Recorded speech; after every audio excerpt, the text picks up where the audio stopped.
क्या हाल चाल। I hope सब लोग अच्छे होंगे। और जिसका आप लोगों को इंतज़ार था वो घड़ी आ गई है। मैंने आपको बहुत 3 से 4 वीडियो में आपको बताया था कि होम गार्ड की वैकेंसीज आने वाली है लगभग 1 दिसंबर से। और आज 18 तारीख से ही वैकेंसी हमारी आ गई हैं। तो यानी 1 दिसंबर से पहले ही उन्होंने वैकेंसी अपनी दे दी है। सारा कुछ क्या प्रोसेस है वो आपसे हम डिस्कस करेंगे। सिलेबस हमारा कौन सा है ये भी आपको हम पहले भी बताए थे, पर फिर भी बताएंगे। और क्या क्या फॉर्म के डॉक्यूमेंट्स लगेंगे वो उस पर भी हमने आपको बताया था सारी चीज़ें। और अब जो क्या प्रोसेस है, हमारी वैकेंसी कहाँ से कितना है, कितने पदों पर वैकेंसी आई है, मेल की जो एज क्या रहेगी, हाइट क्या रहेगी, चेस्ट क्या रहेगा, सबके बारे में बात करेंगे। तो वीडियो आज ये लंबी हो जाएगी, लगभग 15 से 16 मिनट या 20 मिनट भी हो जाए काहे से, क्योंकि बहुत सारा प्रोसेस है। इसलिए हम वीडियो को और लंबा नहीं करके वीडियो को जस्ट स्टार्ट करेंगे। उससे पहले अगर आप हमारे चैनल पर न्यू विजिट किया भाई तो हमारे चैनल को प्लीज़ सब्सक्राइब कर दीजिएगा और दोस्तों के साथ में शेयर कर दीजिएगा। जो जो होमगार्ड की यूपी होमगार्ड की जो जॉब करना चाहते हैं, जिनको भी फॉर्म भरना है, उनके पास में आप लोग शेयर कर दीजिएगा और कमेंट आप में अपनी राय ज़रूर दें। चलिए वीडियो को तो यूपी होमगार्ड 2025 में भर्ती कितनी आई हैं उनके बारे में सबसे पहले हम बात करेंगे। तो यूपी होमगार्ड में जो वैकेंसीज आई हैं वो हमारी 41,424 हमारी टोटल वैकेंसी आई है। और ये जो वैकेंसी आई है ये यूपी पुलिस बोर्ड के द्वारा ही नियुक्त की गई हैं। और हम लोग फॉर्म जो है वो कब से कब तक भर सकते हैं ये पहले बात करेंगे। तो भाई हम दो फॉर्म भर सकते हैं 18 नवंबर 2025 से 17 दिसंबर 2025 तक, करीब हमारे पास में 1 महीने का समय रहेगा। तो हम उनके बीच में अपना फॉर्म फिल करवा सकते हैं। और जो भी आपका डॉक्यूमेंट्स रेडी नहीं है आप लोग वो फॉर्म अपना रेडी करवाएंगे, ठीक है। आवेदन शुल्क जमा करने की तिथि क्या रहेगी, जो हमने जो आवेदन किया है उसकी जो फीस क्या कटेगी, उसकी जो डेट क्या है वो हमारी है 20 तारीख, मतलब 20 दिसंबर 2025, ठीक है। तो इतने के बीच में आप लोग अपना शुल्क जमा कर सकते हैं। फिर से आपको बताते हैं कि ऑनलाइन जो फॉर्म भरने की जो डेट है वो 18 दिसंबर 2025 से लास्ट डेट हमारी है 17 दिसंबर 2025। और उसमें जो आप लोगों का जो शुल्क जो जमा होना है वो आप 20 दिसंबर 2025 तक अपना शुल्क जमा करवा सकते हैं, ठीक है। इतनी बात आपको समझ आ गई होगी। और आपको बताते हैं कि महिलाओं की जो वैकेंसीज आई हैं वो हमारी 20% है। और भूतपूर्व का मतलब होता है जो अन्य पिछड़ी जो जाते हैं उनके लिए जो वैकेंसीज आई हैं वो हमारी सिर्फ 5% है, ठीक है।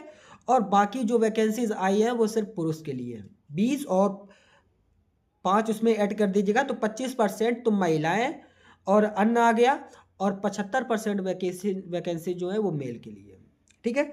और स्वतंत्र संग्राम सेनानी के आश्रित के लिए 2% की हमारी छूट रहेगी, ठीक है। यानी योग्यता अब आती है कि बात हमारी क्वालिफिकेशन पर क्या होनी चाहिए, सबसे पहले उस पर बात करेंगे। तो योग्यता जो हमारी है वो 10th ही होनी है, मतलब 10th पास सिर्फ होना है, आपको 10th की आपकी मार्कशीट लगना है, ठीक है।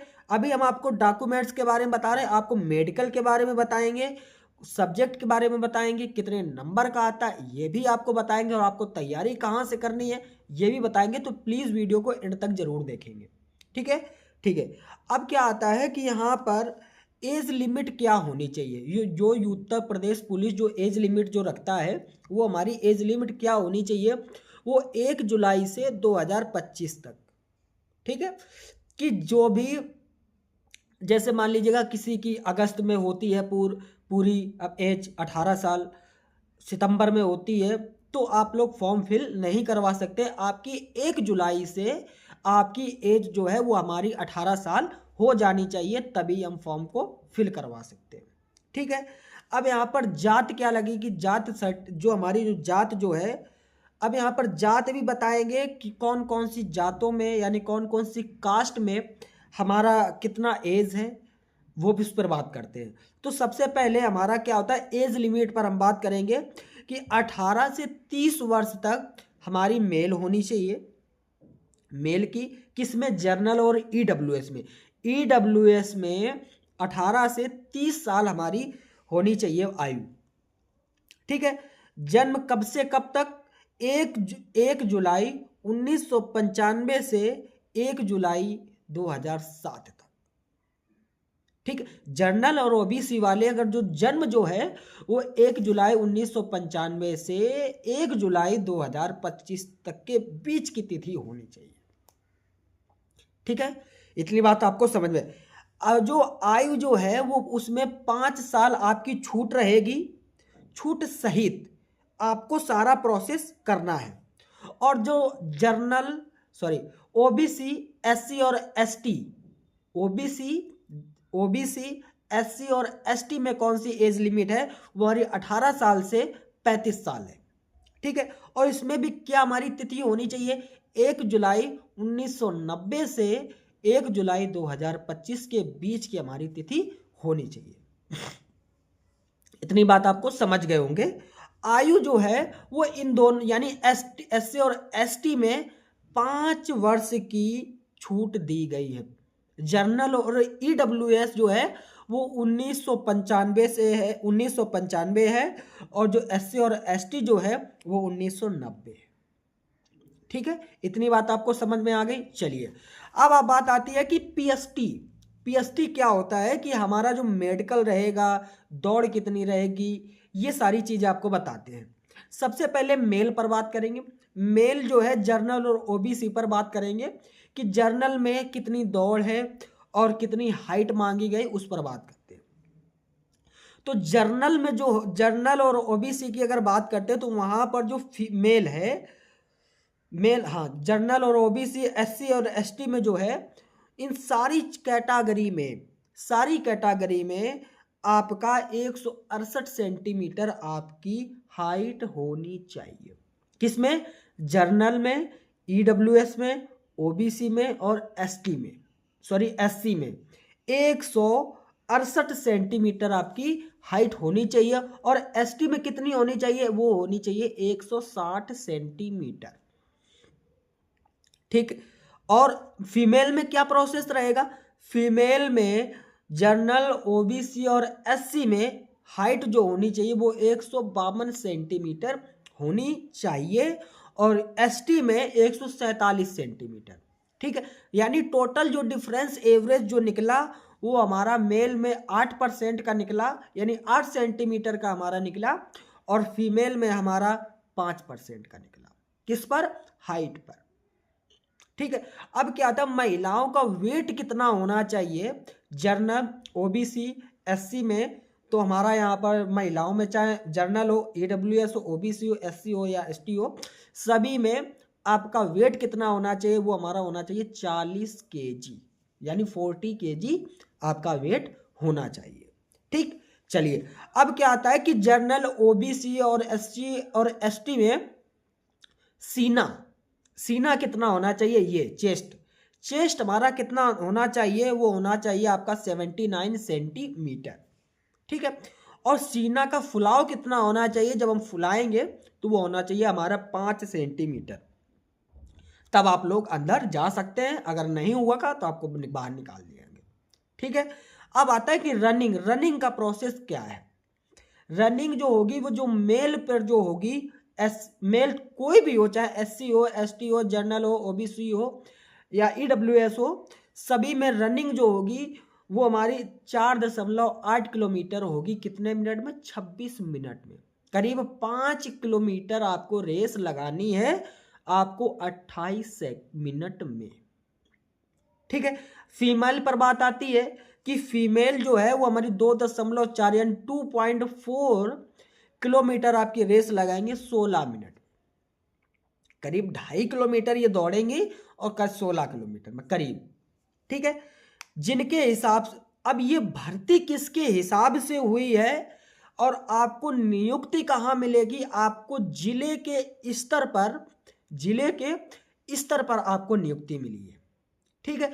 और एक बात बताते हैं आपको कि जिले के अनुसार पर वैकेंसियां यानी पद दिए गए हैं। ठीक है, जैसे मैं बिलोंग करता हूँ उत्तर प्रदेश से, उत्तर प्रदेश कानपुर से। ठीक है, तो एक कानपुर है और एक कानपुर नगर है। तो जो कानपुर जो नगर में वहां पर वैकेंसीज को अलग आएंगी, और कानपुर देहात जो है वहां पर अलग वैकेंसीज आएंगी। जैसे हमारे हमारे बगल में जो एक जिला पड़ता है औरैया, वहां पर कुछ अलग आएंगी, इटावा में कुछ अलग आएंगी, उन्नाव में कुछ अलग आएंगी। ऐसे करके हर जगह जगह पर आपकी वैकेंसियां हैं जो वो अलग अलग दी गई हैं। ठीक, इसकी टेंशन, अब आप ये नहीं कहेंगे कि वहां पर जो वैकेंसीज थी वो ज़्यादा हो गई, यहाँ पर जो थी वो कम हो गई, ऐसा नहीं करना है। ठीक है, अब क्या होगा, अब बात आती है कि एग्जाम किस स्तर पर होगा। एग्जाम हमारा जो होगा वो हमारा रिटन एग्जाम होगा, रिटन एग्जाम होगा। पहले भी आपको बताए थे, पहले जो वीडियो आई थी उस पर भी हमने आपसे सारी चीज़ों पर बात की थी और सारी चीज़ें आपसे डिस्कस की थी, सारी चीज़ें आपको बताई थी। ठीक है, मेडिकल भी होगा, जैसे यूपी पुलिस में जो होता है, कांस्टेबल पर जो होता है, सेम प्रोसेस, सारा कुछ वही रहेगा, बस आपका सिलेबस चेंज है। ठीक है, और यहाँ पर जो सैलरी की बात करते हैं, सैलरी हमारी 28,000 से 30,000 तक होगी, किसके सहित, भत्ते के सहित पर। 28 से 30,000 तक हमारी सैलरी रहेगी, वो भी भत्ते के रूप में, यानी भत्तों के सहित पर। ठीक, बात क्लियर है। ठीक है, अब क्या होता है, अब डॉक्यूमेंट्स वेरिफिकेशन पर बात करते हैं। आपको सबसे पहले, आपको ओटीआर नहीं करवाए हो तो प्लीज ओटीआर आप लोग करवा लेंगे, ओटीआर आप लोग करवा लेंगे। फिर उसके बाद में आधार कार्ड आपके पास में होना चाहिए, पैन कार्ड होना चाहिए, और पासपोर्ट होना चाहिए, डीएल होना चाहिए। अगर ये चारों चीज़ों में कोई एक चीज़ है तो आप लोग फॉर्म फिल करवा सकते हैं, अन्यथा आप लोग फॉर्म फिल नहीं करवा पाएंगे। 10th की मार्कशीट होनी चाहिए। आपको स्टार्टिंग में बताए कि योग्यता हमारी 10th होनी चाहिए। ठीक है, अब जो फॉर्म जो भरेंगे वहां पर एक चीज और है कि आपको कास्ट सर्टिफिकेट भी लगाना है। कास्ट सर्टिफिकेट जो गवर्नमेंट के द्वारा मिलता है, बनवाया जाता है, वो आप लोग कास्ट सर्टिफिकेट लगवाएंगे।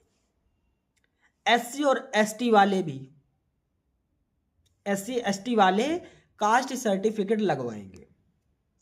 ठीक है, और ओबीसी यानी कास्ट सर्टिफिकेट जो है ओबीसी में कौन सी डेट रहेगी, 1/4/2025 के अंदर वाली होनी चाहिए, ऊपर नहीं होनी चाहिए। ईडब्ल्यूएस के लिए सर्टिफिकेट कौन सा होना चाहिए, वहां पर ईडब्ल्यूएस के लिए कास्ट सर्टिफिकेट 1/4/2025 से फॉर्म भरने की लास्ट डेट उनकी होनी चाहिए। ठीक है, चलिए, आपको ईडब्ल्यूएस जरूर बनवाना है। जो भी ईडब्ल्यूएस जर्नल में आते हैं, आपको ईडब्ल्यूएस सर्टिफिकेट जरूर बनवाना है, अन्यथा आप लोग फॉर्म नहीं भर पाएंगे। ठीक है, चलिए आगे बात करते हैं। अब बात करते हैं कि डेसिमल सर्टिफिकेट कास्ट क्या होगा, कि सबके लिए होगा, journal, OBC, SC, ST, EWS सभी के लिए है। उत्तर प्रदेश शासन के द्वारा संख्या जो हमारी जो दी गई है वो हमारी 186 है, 95 2025 8 वर्णीकृत लूप से दी गई है। ठीक, इतनी बात आपको क्लियर हो गई है। अब यहाँ पर आपको मालूम होना चाहिए कि अगर यदि कोई सरकारी कर्मचारी है, अगर कोई सरकारी कर्मचारी है तो वहां पर छूट क्या क्या मिलेंगी, अब उन पर बात करेंगे। चलिए, तो वहां पर अगर आप लोगों ने एनसीसी किया है, तो अगर आप मेरिट से बाहर होते हैं, मेरिट में नंबर कम है, 2 नंबर 3 नंबर, तो आपको एनसीसी में आप एनसीसी का सर्टिफिकेट है, 3 नंबर मिल जाएगा, आपको छूट मिल जाएगी। बी प्रमाण पत्र है, 2 नंबर मिल जाएगा। ए प्रमाण पत्र है, 1 नंबर मिल जाएगा। डीएल है, 1 नंबर मिल जाएगा। एनसीसी में 3 नंबर, बी में बी सर्टिफिकेट में 2 नंबर, ए सर्टिफिकेट में 1 नंबर, डीएल सर्टिफिकेट में 1 नंबर। ठीक है, अब बात आती है कि हमारे सब्जेक्ट क्या है। सब्जेक्ट ओनली एक है, पहले भी बताए थे, आज वही सारा कुछ वही डिस्कस नहीं होगा, बस थोड़ा बहुत और है। अब क्या है कि यहाँ पर सब्जेक्ट हमारा ओनली एक रहेगा, जीके। जीके हमारा रहेगा। इस एग्जाम में कोई भी नेगेटिव मार्किंग नहीं है। क्वेश्चन हमारे 100 रहेंगे, मार्क हमारा 100 रहेगा, टाइम हमारी 2 घंटे होगी। एग्जाम रिटन एग्जाम होगा, बाद में ओमार सीट भी भरवाई जाएगी। ठीक, इतना सारा सब कुछ प्रोसेस था। मैंने आपको क्या क्या बताया वो भी आपसे बता देते हैं कि कितनी भर्तियां हैं, उस पर मैंने आपसे बात किया। एज लिमिट क्या थी उस पर भी बात किया, और रनिंग हमारा कितना होना चाहिए वो भी बात किया, चेस्ट कितना होना चाहिए उस पर भी बात किया। ये टोटल पीएसटी आपको हमने बता दिया। रनिंग कितना होना चाहिए उस पर भी बात आपसे किया, कौन से सर्टिफिकेट लगेंगे उस पर भी बात किया, और कौन सा मतलब किसमें हमको छूट मिलेगी, कितना नंबर हमको एक्स्ट्रा मिल सकता है उस पर भी बात किया, कितने सब्जेक्ट हैं उन पर भी बात किया। ठीक है, तो ये सारा सब कुछ प्रोसेस था। अगर आपको सारी चीज अगर आपके पास में है तभी आप लोग फॉर्म फिल करवा सकते हैं, अन्यथा आप लोग फॉर्म फिल नहीं करवा सकते। फिर से आपको बताते हैं कि जिसका डॉक्यूमेंट्स कंप्लीट है फॉर्म वही भरवा सकता है, कोई और दूसरा नहीं भरवा सकता है। ठीक है, आज के लिए बस इतना ही। वीडियो आपको